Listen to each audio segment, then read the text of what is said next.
Track and field fans, the 2020 Olympics are over.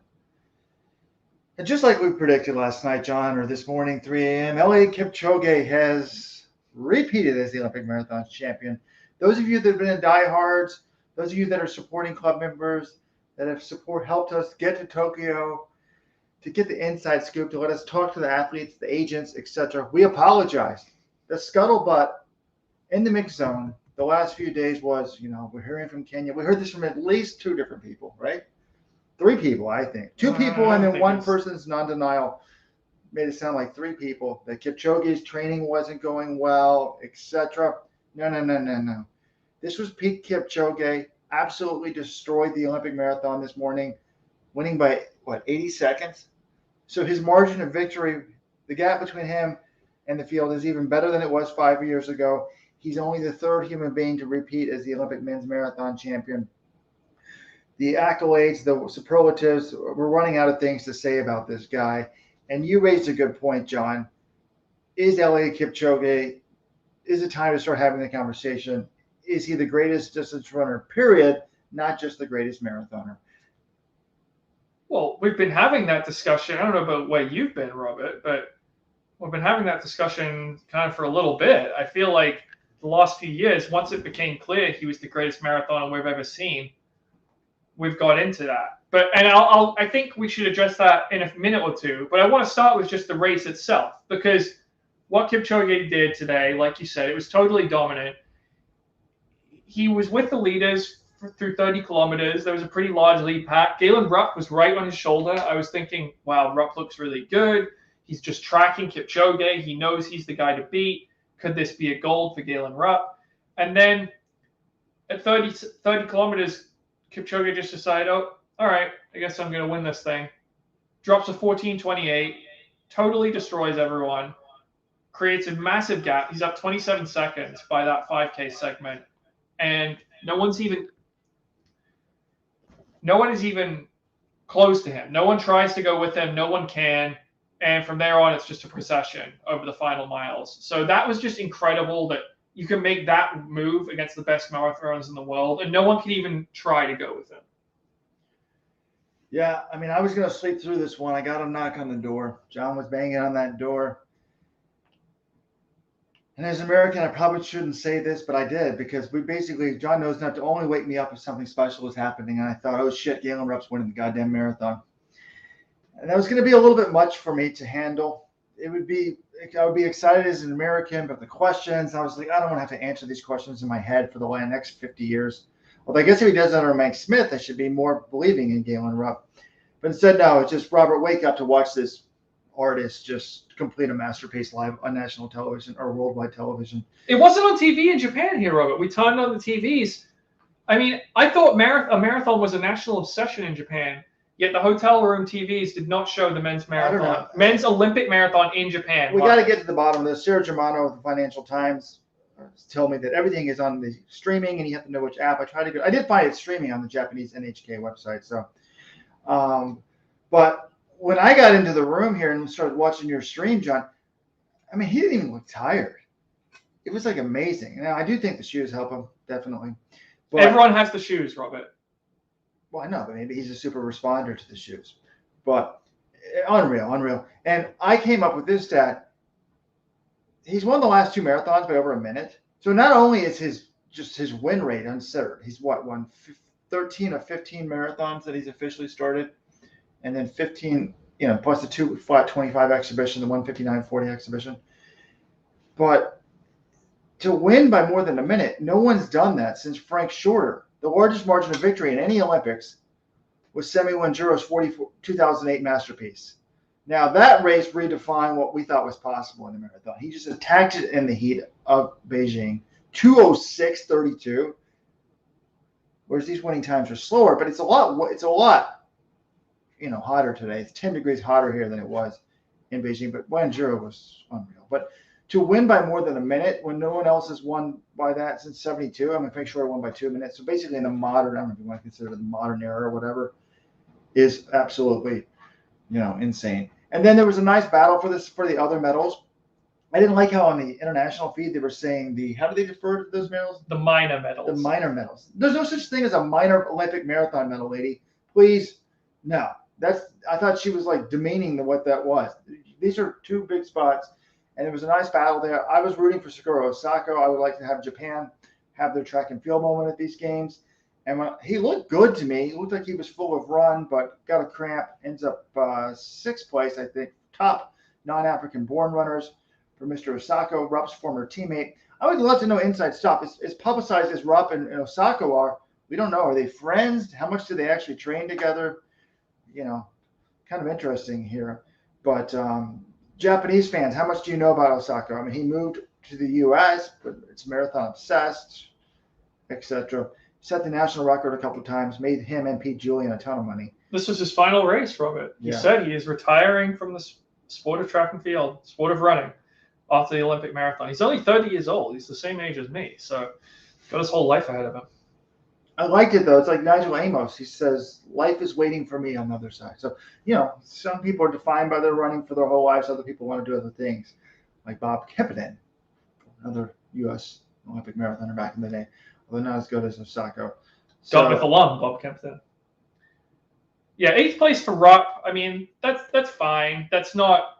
I'm sure he was shooting for more. He wanted to land on the podium, but he was with them through 30K up front, and then when that move was made, it just split everyone. He couldn't hang on to it, but bronze was a massive success in 2016. It's really hard to win an Olympic medal. Galen Rupp has 2 of them.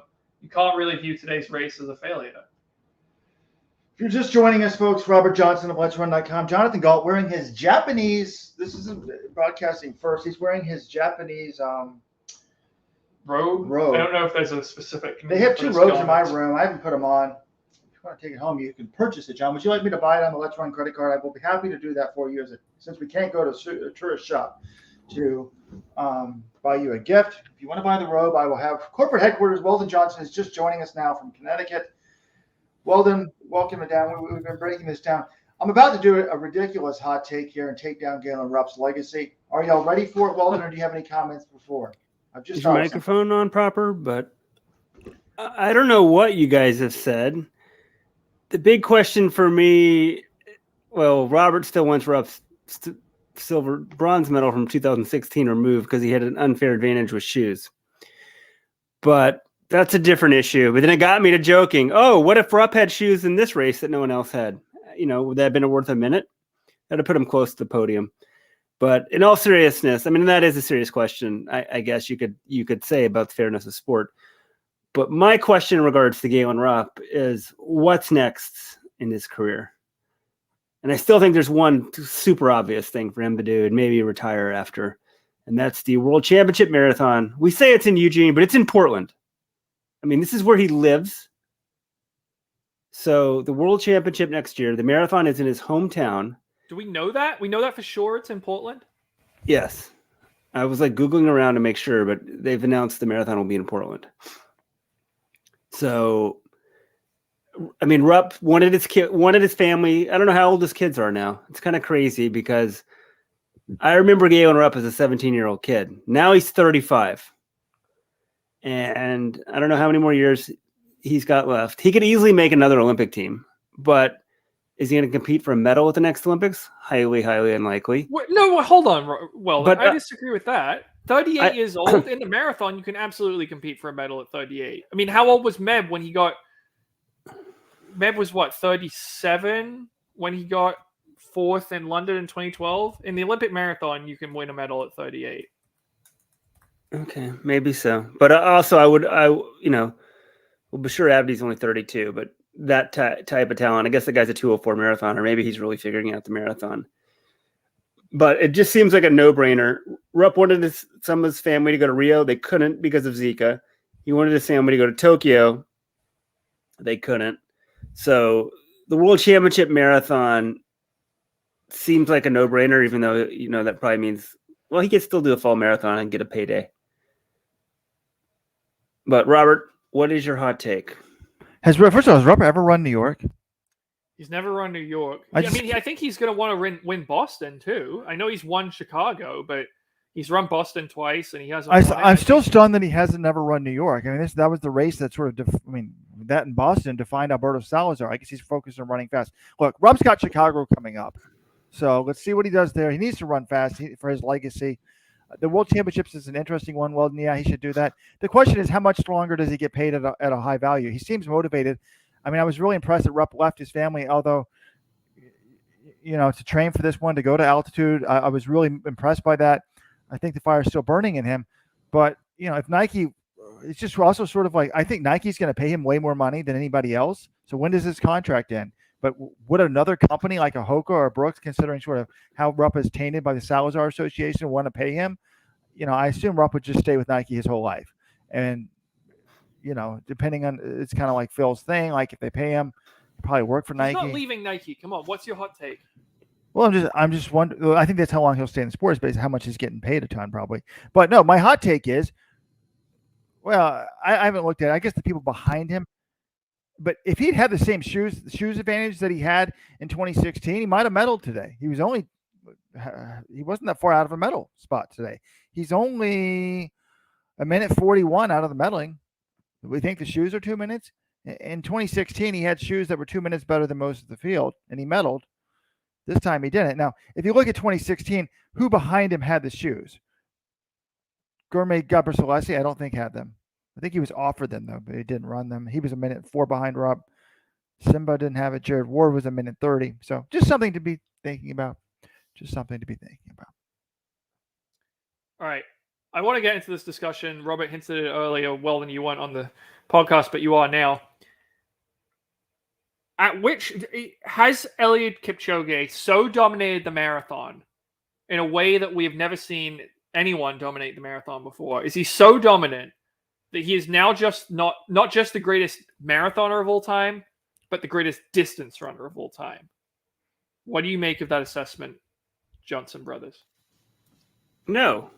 It's an easy no for me. What does he need to do? What else does he need to do to usurp Bekele? This is like John having track medals, gold medals. He's a world champion on the track. He beat Bekele in that race. Did he beat Bekele and Kipchoge and El Gurouche? I don't understand how he was so good on the track when he was young and then couldn't put it together and never ran the 10K. It seems very weird to me. Like, why couldn't put it together? I mean, why didn't this guy run the 10K? He did try once in 2012. Doesn't make any sense to me. Make the Kenyan team. I agree with Weldon. It seems crazy that he would be considered the GOAT. I feel like Bekele's resume is great, but Bekele doesn't have the marathon medals either. But what Bekele has that he doesn't have is the cross country, and to me that's important. Maybe and I think to the purists it is. Bekele was the world's dominant cross country runner, unlike Eliud Kipchoge. He's got the track times. He's got the world records. I guess Kipchoge, though, has the marathon world records. But Bekele almost has both. He almost has the track and marathon world records, although he does that huge hole in the Olympics. But can we really blame Bekele for not winning the Olympics when they don't put him on the damn team? Yeah, I don't know. I'm just starting to think that Kipchoge, his resume in the marathon is just so overwhelming. We've seen people dominate the track in a way that Kenenisa Bekele has. He dominated cross country in a way no one else had, but that's also because he had the short race. Like, he won World Cross the long race 6 times. John Ngugi and Paul Tergat each won that race 5 times. And then Bekele won the short race 5 more times. So he's the best cross-country runner in history. You could say, you could make a case he's the best track runner in history. Yes, that's why he's better. He's the best cross-country runner, the best track. He had world records at 5 and 10,000 before the Super Shoes. And then he almost broke the world record in the marathon. But Kipchoge is just so dominant in the marathon. Well, Bekele was so dominant in cross-country for 6 years.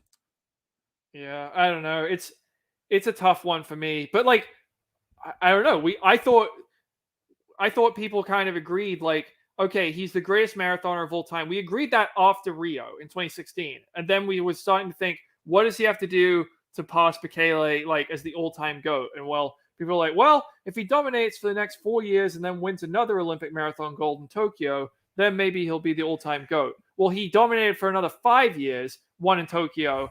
Like, Now are we saying he has to go through Paris and win 3 straight Olympic golds? Like, if he wins in Paris, I don't care what happens in the next 3 years. If he wins a 3rd Olympic marathon gold in Paris, he's the greatest distance runner of all time. I mean, when he just ran away from the field, first of all, thank you guys for telling me he wasn't in good shape. That's just idiotic. This race just changes everything about that London performance. He was sick. He had some balance issue. I really believe it.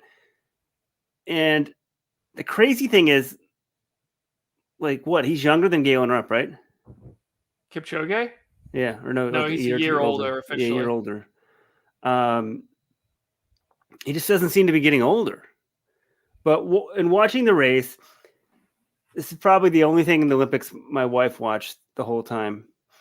And she's a Kipchoge fan. And she's just like, look at him. He looks like he's just bouncing down the road. He just kind of glides down. His style looks so much. Bouncing is the right word. What? Bouncing is the right word, too. And that's part of the shoes. So I can't believe, Rupp hung up there for over 30K. I can't believe we're almost 10K to go in the Olympic marathon. And I'm thinking Galen Rupp might win this thing and beat this guy. Rupp's got his hat off sideways. It's just foolish to think. This guy is so damn good. It was a run for the ages. And our article is now up on the homepage. Our recap article. It's pretty lengthy. And in it, John, you pointed out that we did say in 2016 he was the greatest marathoner of all time. That is crazy to think. Because I'm like, wait, no, the 159 was recently. He just got his second Olympic title. But his marathon career was so good in 2016, it was better than anyone else's ever in the world. And all he's done since then is what? Lose one race? Go 159? I mean, whatever. Put the asterisk by it if you want and win another Olympic gold medal. It's just absolutely nuts. Weldon, I just want a clarification here. I've received a message from Jacob Lawson, who is at World Athletics, and he has told me the marathon at the World Championships next year will be in Eugene, not in Portland. Did you text him, or he's watching the show? No, he's either watching the show or he read our marathon recap article. If you're watching, Jacob, hello, thank you for your patronage. But yeah, it's in Eugene. Okay, no, they need to have it in Portland. Come on, there's more people in Portland. Eugene is a dump of a city. There's articles on this. You want to go in a bigger city? Well, I don't know. Maybe they're a little worried about Antifa and stuff. Actually, the more I think about it, but there were. Can he confirm? It's so great he works with World Athletics, by the way. Yeah. He's the guy behind the World Cross Country. And that's still. Please go back to Denmark for World Cross Country. I want to go back to Denmark. But I don't know where I saw that recently, and I didn't know that it was going to be in Portland, and someone told me it was. And then when we wrote the article today, I went and looked it up, and I found an article from 2017 saying, "Oh, the marathon and stuff will be in Portland." But maybe that was Vin just spreading the love throughout the state of Oregon to make sure that the taxpayers approved it. Somebody was wanting to know the quality of the fields of cross country when Bekele was winning it versus the marathon. I would think back then it was harder to win cross country than it is to win the marathon. Nowadays they're kind of watered down, but I don't know. It's hard to say. But Rupp's tactics, I didn't watch the race. Weldon and you, John, you guys did. The tactics were fine, right? Yeah, I mean, look, his tactic was run with. He knew Kipchoge was the guy to beat. His tactic was to stalk Kipchoge. Some would argue he might have even done it too quickly. It was. At one point, Kipchoge sort of motioned back at him. Didn't seem like he was happy that Rupp was clipping his heels. Kind of reminded me of when he did the same thing to Meb Keflezighi in the 2016 Olympic trials. But yeah, look, the strategy in a race like this is to hold on as long as you can. And then you make a move at some point. If you're feeling good at some point, late in the late stages, then you got to decide when to make it. He couldn't hold on to Kipchoge's move. So yeah, tactically, there's nothing to complain about. Okay. Let's talk about what's next. Kipchoge, it's very clear what he needs to do to me. He needs to run the other majors. He's never run a non-flat course. He needs to run Boston. He wins in New York. Can he run New York this year? I think I did the math. It's 99 days away or something like that. It's less than his turnaround from his last marathon. He's never run 3 marathons in a year, so I don't think he'll do that. He's got to run Boston, New York, and Tokyo to win all 6 majors. So what does he want to do in the spring? I think he needs to kiss London goodbye. There may be more money in there, but if he's truly worried about his legacy, he should go to Tokyo or Boston in the spring, then do New York next fall, and then maybe Tokyo again or Boston, whichever one he didn't do before. Try to complete all the majors so that, people just, that would be incredible. So that's, what I think he should do. The only hole in his resume on the marathon front is he's never won a Hilly marathon. So New York and Boston. And I would be so excited. I would love to see Eliud's US tour. New York, Boston, these fans haven't seen him run a race there. He did run Chicago back in 2014, but he was not the cult figure that he is now. So I think it would be tremendously popular for him to come to run those 2 races. I'd love to see him on those courses. They're both historic courses.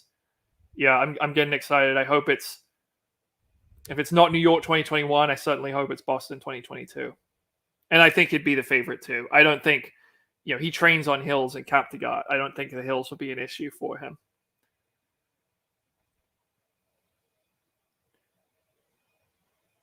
I guess, do we want to talk about the battle for silver? We sort of discussed it a little bit earlier, but this was really the exciting portion of the race. The great thing about the marathon and the Olympics is that, being on the podium matters. It's not just like we can appreciate Kipchoge winning the gold, but as we saw yesterday with Molly Seidel, her getting a medal was huge. And here we had a great situation.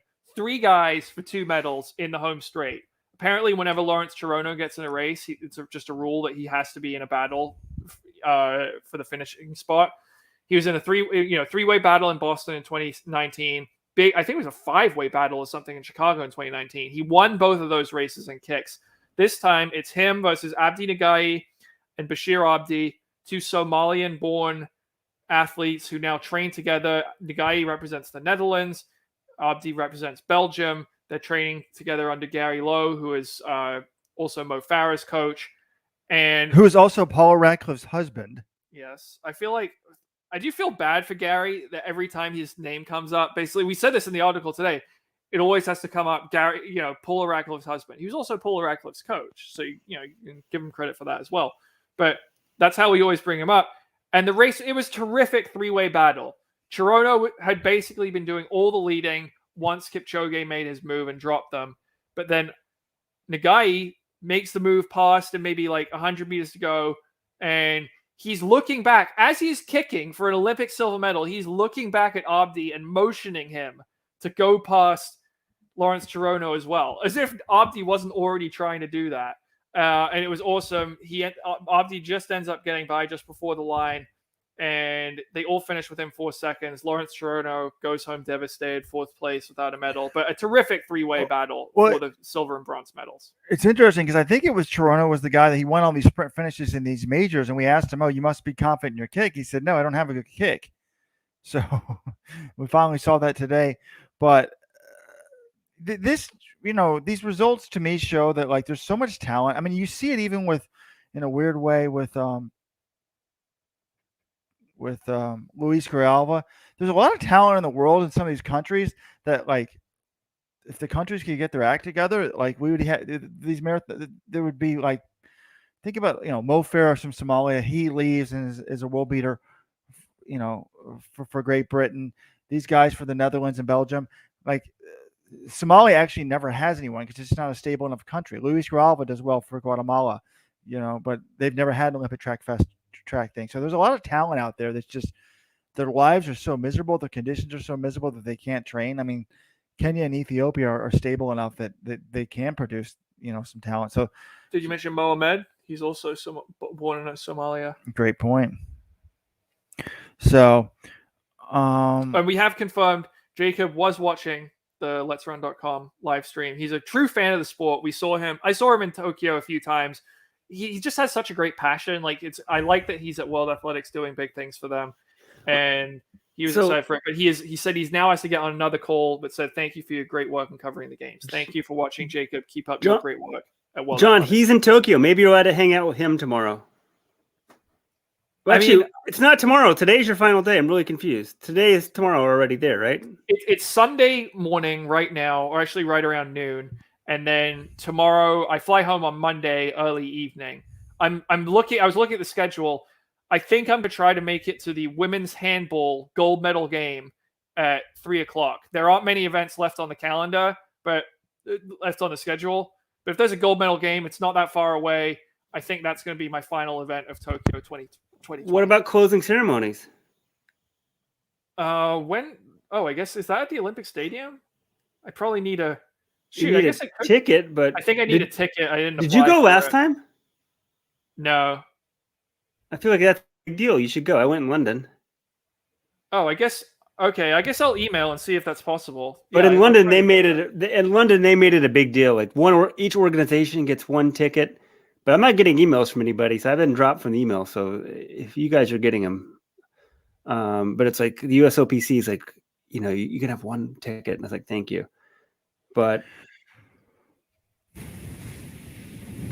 well, I got to go pack. I think I'm leaving like in an hour or so to eat.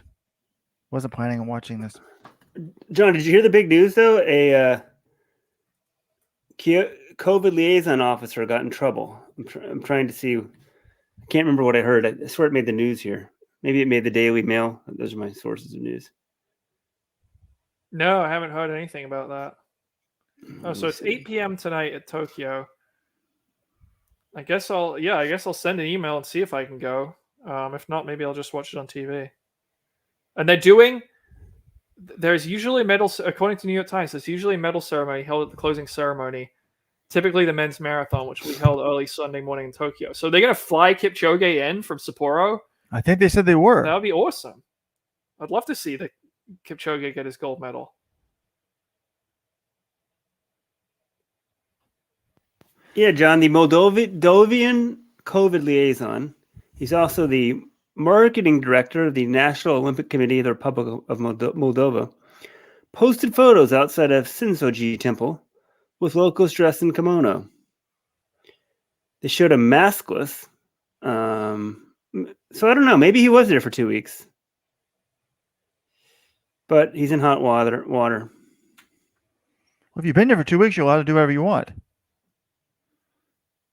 So, wait, is he getting in trouble for being maskless outdoors? I mean, I want to have another article thanking the Japanese people for hosting the games, but I mean, because there was a lot of pressure, a lot of negative media. The media is so bad on COVID. It's just doom and gloom, fear, whatever. The media, these games went off ridiculously successful in terms of a COVID perspective. And they'll go back in 2 weeks to having Japanese baseball games, Japanese soccer games with fans. So in my book, they should have had fans, but watching on TV, I was shocked. Somehow they did a beautiful job painting the seats. You could barely know. Was it really weird for you guys to be in just an empty stadium, or you got used to it? Never was weird at all. The way I got used to it pretty quickly. The way it's pretty loud because of the sound. There's like an echo, and the seats made it look full the way it was painted. So if Bekele, what happens if he gets the world record? That would be interesting. Good take, folks. All right, I got stuff to do. I'm too tired. Y'all can keep talking. I'll see y'all on the regular podcast next week. It's been fun. Oh, Robert, people are saying our video quality is better, so I guess that switch worked. No, Robert's also got I think I switched it back to 1080p, 720p. Why? Because I switched it the other day on the podcast. Oh, whoops. I switched it on my phone. I don't know. Does that keep it on all things? My phone, I switched it. All right, let's take some visitors' questions. Daniel Beck, how does this Olympics compare to other games you've attended? I guess in what way? Well, John, you're the only one who's been to another games. I mean, I've been to 2, but I'm not at this game. So how do you compare this one to Rio? I mean, I still enjoyed this. The performances on the track were terrific. What I missed was the roar of the home nation athletes when you're introduced to the start line of the Olympic Stadium. They would roar if you were either Usain Bolt or you were from Brazil in 2016. And I know that for the distance races, there would have been some big time roars for all the Japanese athletes. I would have loved to see how the fans, I mean, Japanese athletes led a lot of laps in these championships. They like to go to the front. So I would have loved to hear what that would have been like. I thought it was a little sad every time I walked to the Olympic Stadium. You would inevitably see some Japanese people there's a big fence. It's about 15 feet high surrounding a massive security perimeter around the Olympic Stadium. And there would always be people taking pictures of the stadium. And you could just tell they wanted to be part of the Olympics. And that was really the closest these people could come. So that was kind of sad. And then the other thing is just, you don't really, I don't know, you kind of get a vibe for the city walking around it, being in the car and that sort of thing. But we didn't get to go, like, in Rio, we went to some actual Brazilian restaurants and, walked through some malls and stuff. Like, you got to see a bit more of the country that way. And in Japan, all I got to see was walking on the streets and the Japanese convenience stores, which are amazing, but there's more to a country than just convenience store, food. Yeah, Japan. I mean, the stadium, dumpy neighborhood isn't the right word. I mean, excuse me, Rio. But also at the Olympics, with morning sessions and afternoon sessions, you're just working all the time. We have very little free time. Remember, we go to that mall. Like, I feel like it was a Pizza Hut, but it wasn't. That pizza restaurant. That was our respite every day. Well, we went to a couple different restaurants in that mall, but I remember I got the Kit Kat McFlurries, which I loved. They need to bring those to America. And I just sort of remember kind of complaining about the neighborhood. Would we walk every day? No, we'd get an Uber. And just kind of thinking wow, complaining about there not being enough fans because the attendance was not sold out a lot. And thinking oh, stuff's kind of chaotic and, what I would do for fans now. So, but yeah, so much of the Olympics generally is about the world coming together and the mixing of nations, the fans. Where was it, John? It wasn't Rio. Oh, maybe in Beijing, even for the World Championships. Remember, we met those Australian guys at that brew pub, and they were huge Let's Run fans, and we just randomly met them, and just sort of interacting with people from different countries. And that part is gone. Rebecca Lowe, John, Premier League starts next week. Did you know, by the way? Of course, Brighton Burnley. It's the game of the day, opening day. God, thank you. I mean, I may not cover track for a week or two. There's no Diamond League next week. We can talk about that in a little bit. Well, we had the Community Shield yesterday. Leicester beat Man City. Really, a real Leicester game. beat Man City's reserves. I mean, the Community Shield's a real game, quote unquote. But yeah, I'm ready for the Premier League.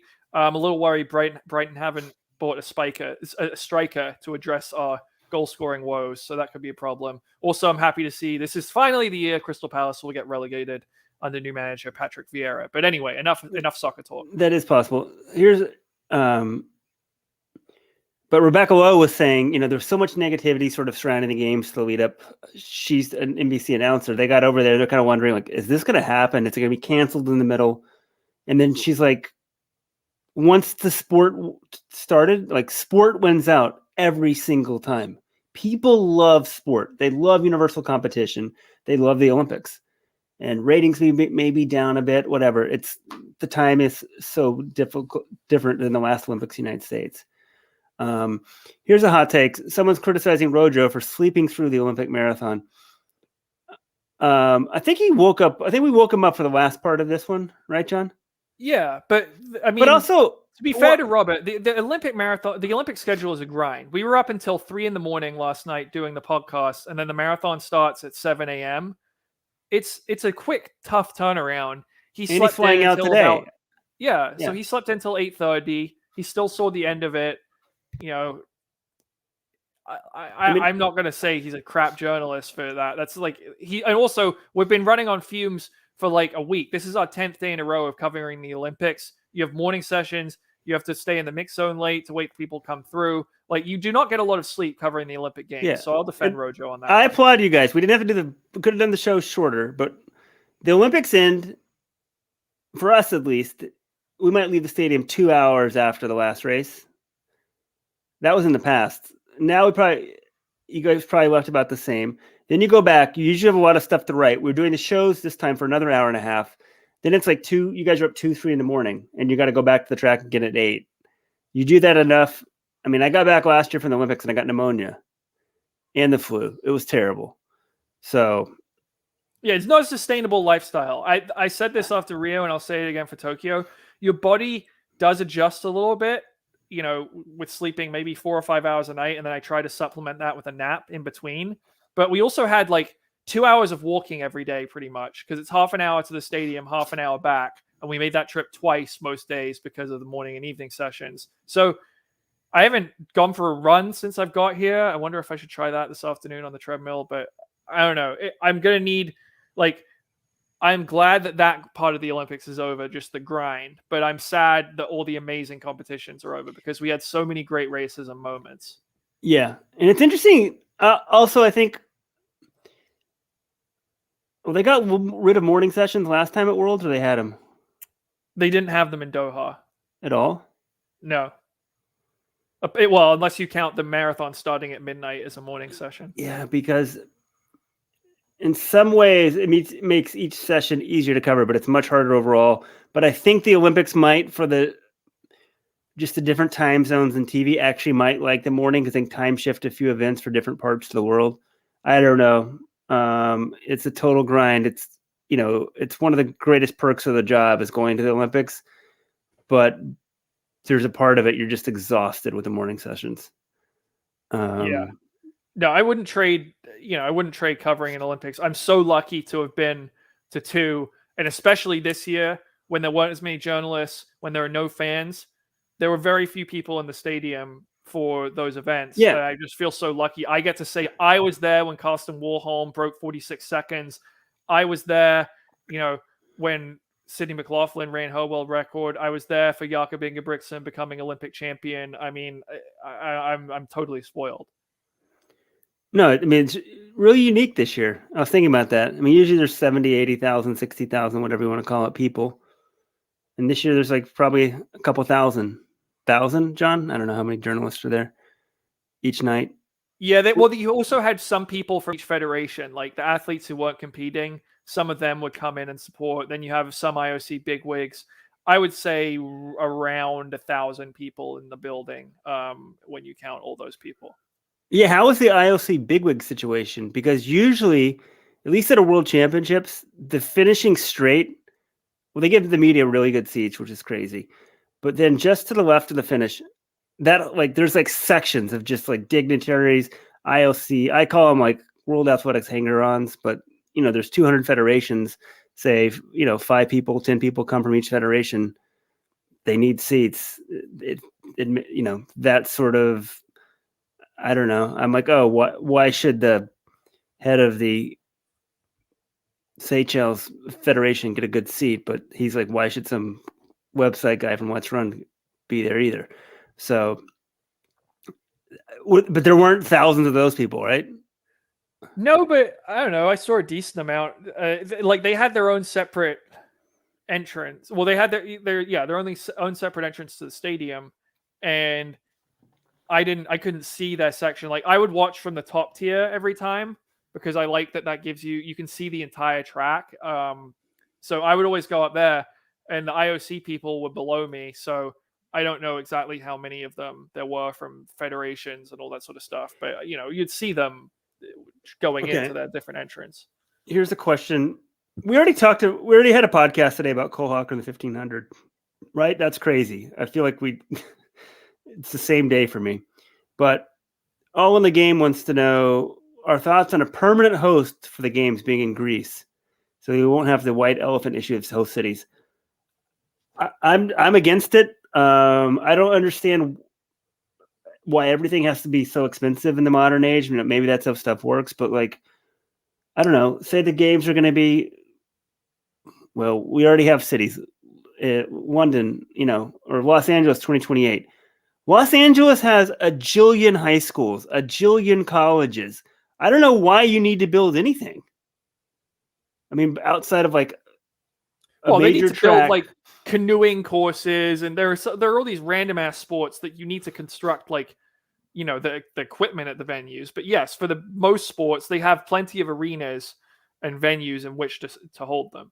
But I'm with you, Weldon. I like moving the event around. Like, I guess if you have it in the same place every time, you kind of, that place will eventually generate its own mystique. You'll say, this is the same marathon course. So this is the same track where all these great moments happened. But I like that you get, Japan, people get into the culture of Japan. Like, you get into the culture of Japan, you promote that. Like, you get to move it around the world. And then these countries, they get to have their own, they get excited. Like, USA, you bet I'm going to be excited when LA has the Olympics in 2028. I mean, Weldon, you were old enough to remember 2 Olympics in the United States, 84 and 96. Like, was there a buzz in the country when they hosted the Olympics? I'm imagining there was.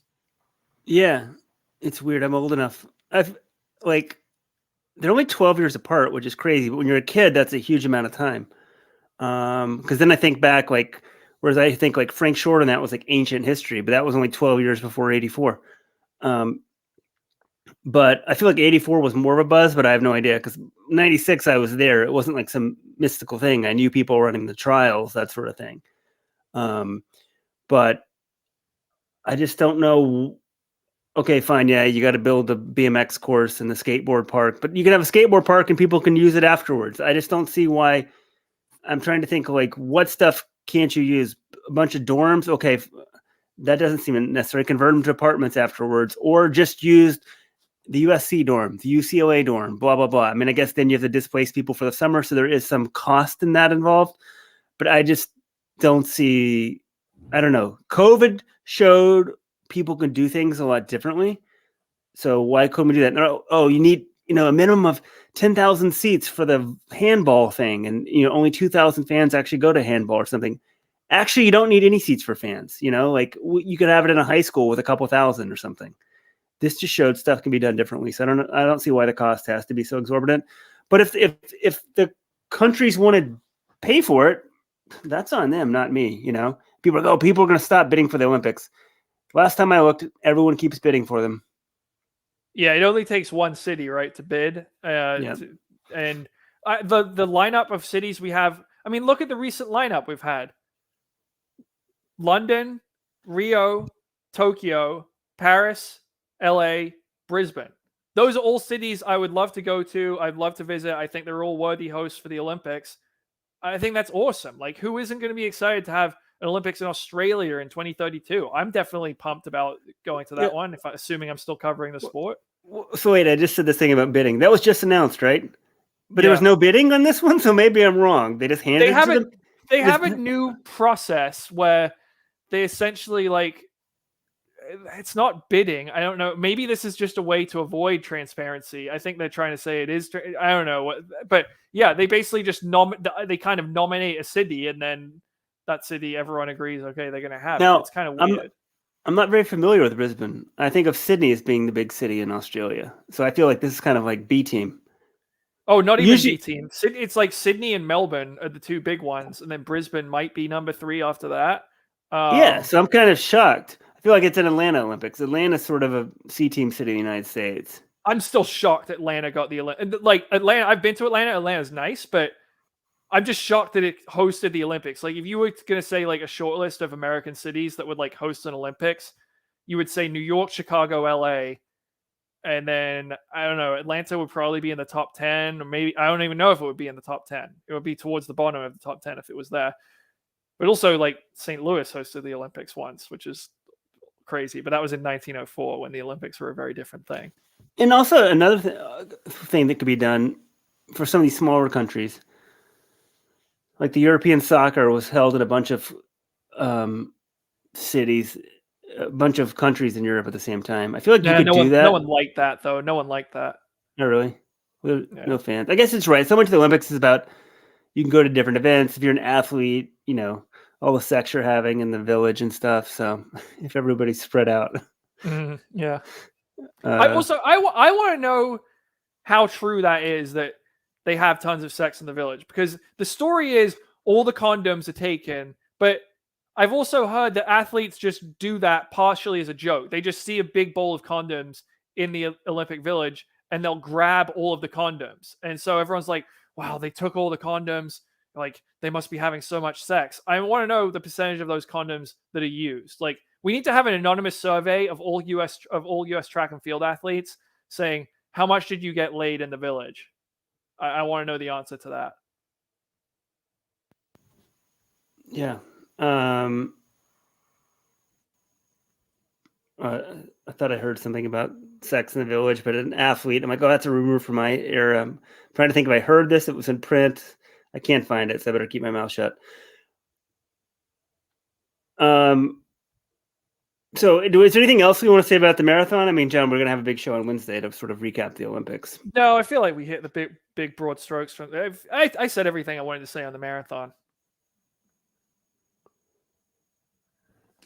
Somebody here wants to know about us rotating the marathon between the southern and northern hemisphere. Between the marathons is just always in a hot city. That's the one drawback to the Olympics. I grew up in Texas. It's so hot. I'm like, you couldn't have a Summer Olympics in Texas. But they just had it in Tokyo. Like, John, how hot is it? I need to ask Robert. I wish he was still on the podcast. Like, how hot is Tokyo compared to like Texas in the summer? Because I feel like you could not have distance races in Dallas, Texas in summer. Someone would die. It's freaking miserable in Tokyo in terms of the weather. Like, I was in Austin for the NCAAs in June 2019, and the humidity, I would say, is just as bad. I don't know if it got quite as high weather-wise as Austin, but I mean, it was most days it would get to around 90 degrees with like 80% humidity. That is just miserable for being outside. I would sweat all the time. Even in the evenings, it would still be around 80 and humidity in the 70s. It was not fun. Like, I sweat so much in the mix zone because it was in the basement. It was very hot down there. Yeah, the last time the Olympics were in Tokyo in 1964, they had them here in October, which makes sense because the climate's better. Tokyo in August is just, it's pretty miserable to be outside. Yeah, it is crazy to think about that they had them in October, and now we just did a dead of summer.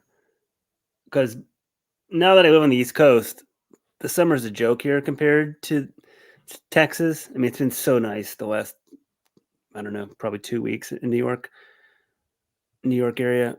But a few days, might get hit 90. But if that's the day you're running, you wouldn't like that, obviously. But a lot of days it's 80. It's still not really good for distance running. But at night, But I don't know.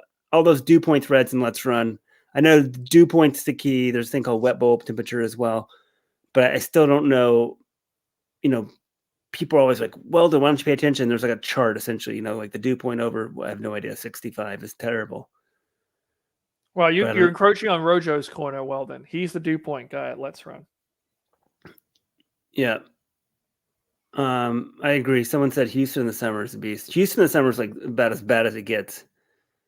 But the worst weather I've ever seen for anything still was it 2007 World Cross Country in Mombasa, Kenya? Still the best event I've been to, I think. Man, that was crazy. That and actually the Pan Am Games, when Felix Sanchez won. It was like, I mean, you hear about people being trampled in a stadium. It could have happened. People were they knocked down the fences, came in the stadium, crammed the aisles, and Felix Sanchez, the star of the Dominican Republic, won the 400 hurdles. So there is something to be said about fans, right? It is kind of amazing during COVID with these tremendous sporting events with no fans. But I think Olympic sports, a lot of athletes aren't used to competing. There aren't a lot of fans at some of these. It's the Olympics outside of a few sports is kind of a bunch of obscure sports that come together every 4 years. Yeah, absolutely. But I want a full house in Paris. I mean, and I think the Parisian fans people want to visit Paris. I think the French will come out and support it. I hope we have a full house there. It was interesting though. Did you notice today, Weldon? Looked like there were some spectators on the streets in Sapporo. I thought they were telling them they weren't allowed to come out, but I saw a number of fans on the streets.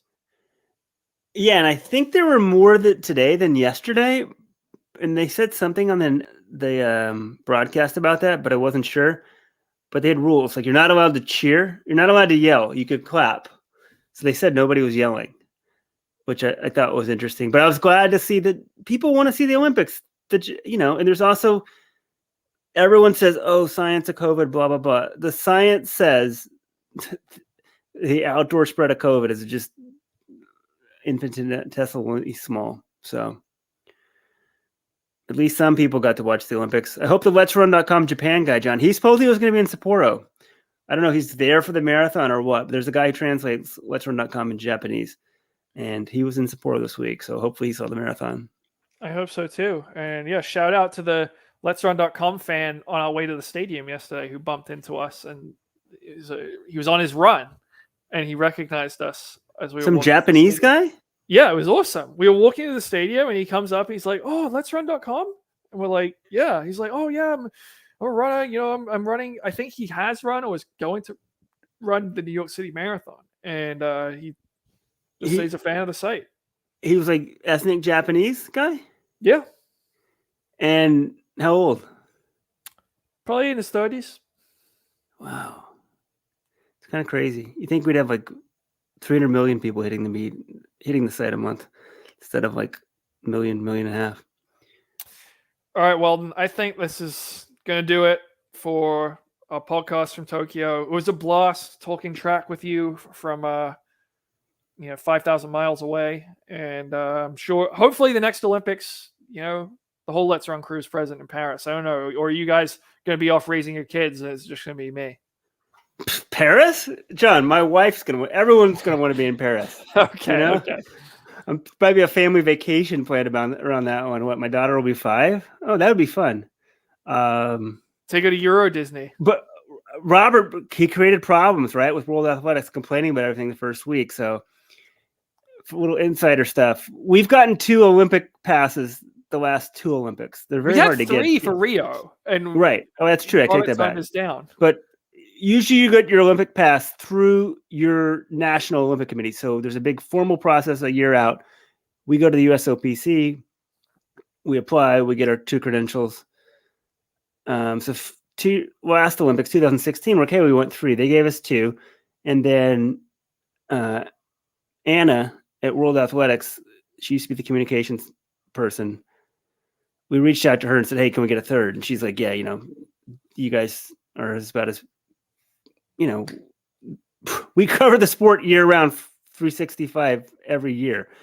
So we got a 3rd one, but then Robert couldn't go because of Zika, because his wife was trying to get pregnant. But John, there's no more Anna. I still need to write Anna and just say how much I appreciated her. Yeah, she's the reason I got that. I got my first Olympics to cover it, because initially we only had 2 credentials, and the 3rd one went to me with the sports specialist one, and then we got that changed to a normal one. So yeah, that was big. I mean, yeah, I don't know who the new Anna is. Was Giannis there? I'm trying to think who from the IAAF are some of the same faces there, or was a lot of new people? Giannis is still there. There's still some of the same people, but yeah, I'm trying to think. Nicole Jeffrey, have you met her? She's been there for a little while. Was the media presence much smaller than the last Olympics? Like, I don't know. Yeah, it wasn't. The mixed zones were not as crowded. There was definitely fewer people. All right, so since we sent 2 people this time, they should for sure let us have 3 next time. Well, then I just got an email from Bill Hancock, who handles the tickets to the closing ceremony. He says, "It's not too late to get it. How soon can you get to the main press center to pick it up?" So I need to hustle over there if I'm going to get a ticket to the closing ceremony. So we got to close this thing out. Hopefully I'll be in the stadium tonight.